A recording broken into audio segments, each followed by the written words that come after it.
মোৰ প্ৰতিজন খিলঞ্জীয়া ভনী আমাৰ ভনী আৰু ইয়াৰ ওপৰত কোনোবাই দবদবনি চলাব এইটো সহ্য নকৰো কিন্তু দেই একদম এমপ্লয় আছে আপোনাৰ 16 জন ইএসআইসি আছে পিএফ আছে আপোনাৰ দিছে পিএফ দিয়া গৈছিল না না গৈছিলে বাদ দিয়ক এতিয়া এই মুহূৰ্তত না না না না না ৰব ডোন্ট টাচ আপুনি যেটো কাম কৰিছে আপুনি আগতে নিজে ৰুল ৰেগুলেশনত নাই হা তাৰ পাছত আপুনি ইএসআইসি 10 জনৰ ওপৰত এজনৰ ৰাখিলে আপুনি ইএসআইসি দিব লাগিব দিছে কোনবা এমপ্লয়কে ইএসআইসি দিছে ইয়াতে মেডিকেল হেই দিছে কাকো দিয়া নাই আপুনি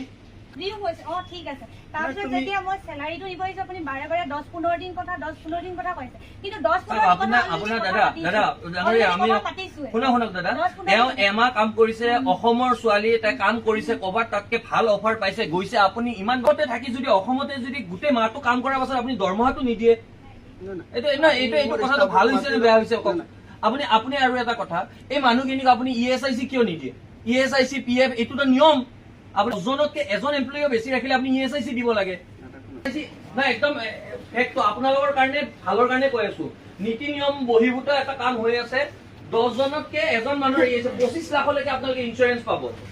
এইবোৰ বস্তু কিন্তু আপোনালোকে এৰি নিদিব নকৰিলে নহব আপুনি নিজে কৰিব লাগিব তাতে ভাল 4 বছৰ কাম কৰা বুলি কৈছে কেই বছৰ কৰিছে 4 বছৰ ইমান পুৰণা ষ্টাফ আপোনাৰ আমাৰ একদমেই ভাল লগা নাই এইবোৰ বিষয়ত অসমীয়া ছোৱালী এজনী দৰমহাটো আপুনি কি কাৰণে দিয়া নাই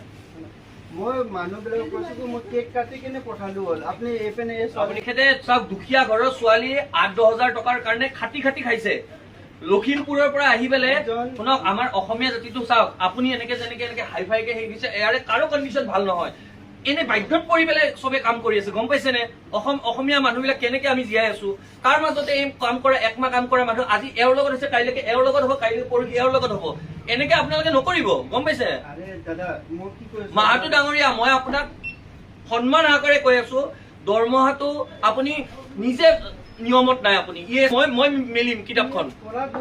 পঢ়া ক'ত গৈছে দিয়া দেখাওক ইএসআইসিৰ কাৰ্ড আপোনালোকক দেখাওক ইএসআইসিৰ ক'ত আছে ইএসআইসি মাহাতো ডাঙৰীয়া 30 নৱেম্বৰত কাম এৰা মানুহজনীক আজি 29 ডিচেম্বৰলৈকে আপুনি কিয় দৰমহা দিয়া নাই দৰমহাটো দিয়া যাব কেতিয়া দিয়া যাব কেতিয়া আপুনি আহিলে তেওঁক স্পষ্টকে কৈছে যে দৰমহা নিদো যি কৰা কৰি ল তাৰমানে কি হোৱাট ডু মিন বাই কি তাৰমানে আপুনি কি ক'ব বিচাৰিছে যি কৰা কৰি ল অসমতে কি অসমীয়া মানুহৰ এই অৱস্থা নেকি আপোনাৰ আপুনি এই ব্যৱস্থা কৰিব আৰু আমি হাতে হাতে বহি থাকিম এও নাজানিব নেকি পিএফত পইচা তেওঁ থাকিলে এও নাজানিব নেকি পিএফত দিছে নেকি এইফালে দেখো পিএফত দিছে নেকি পিএফত দিছে আপোনাৰ গোটেই মাহটো খাটিব তাৰ পাছত আজি আপোনালোকে এনেকুৱা কৰিব আৰে অসমীয়া মানুহ কি খুলি খাই আছে নেকি এনেকে নকৰিব গম পাইছে ইয়াতে চব খাটি খোৱা দুখীয়া মানুহ ইয়াতে কাম কৰি আছে দাদা আপুনি এই ছোৱালীজনী যেতিয়া দৰমহাৰ পইচা দিয়া নাছিল সেইখিনি সময়ত যেতিয়া এই ছোৱালীজনী আহিছিল আপুনি কি কৈছিল যি কৰা কৰি ল সেইটো কি কথা কি কৰিব লাগে তেওঁ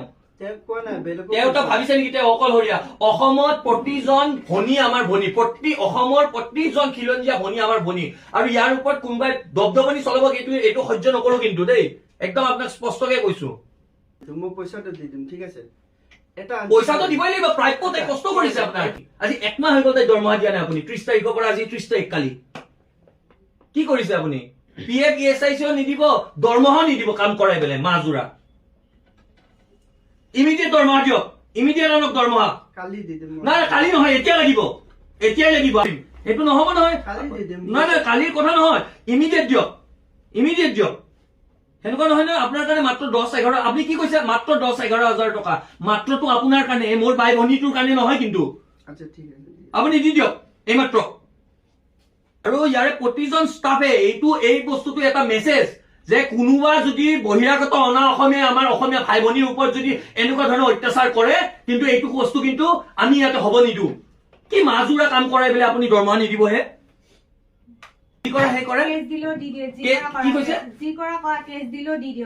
কথা কব আহিছে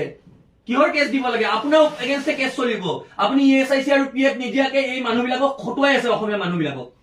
মহানগৰীৰ আহান বজাৰ ন আহানা বজাৰত এই এনেকুৱা ধৰণৰ এই মাহাতো ডাঙৰীয়া ইয়াৰে স্বত্বাধিকাৰী এই ছোৱালীজনী প্ৰায় এমাহ আগতে ইয়াৰ পৰা আঁতৰি গৈছে কিন্তু দৰমহা দিয়া নাই যি কৰা কৰিল কেছ দিল বুলি এই দম্ভালি মাৰিছে আজি আমি ইয়াতে আহি উপস্থিত হৈছো তেখেতক সোধপোছ কৰিছো তেখেতৰ ইয়াৰে কোনো এটা ষ্টাফৰ প্ৰায় 20 জন ষ্টাফ না ESIC আছে না PF আছে, ইমান এক বৃহৎ ব্যৱসায় প্ৰতিষ্ঠান এটা চলাই আছে, ESIC নাই, অসমীয়া যুৱক যুৱতীসকলৰ PF নাই, এনেকুৱা ধৰণৰ ব্যৱসায়ী বিলাকে বহিৰাগত আমাৰ অসমীয়া মানুহক ঠগি খাই আছে। সকলোৱে সাৱধান হওক। আজি আমি ইয়াতে উপস্থিত হৈ লগে লগে ইমিডিয়েট দৰমহা দিয়াৰ ব্যৱস্থা কৰি দিম।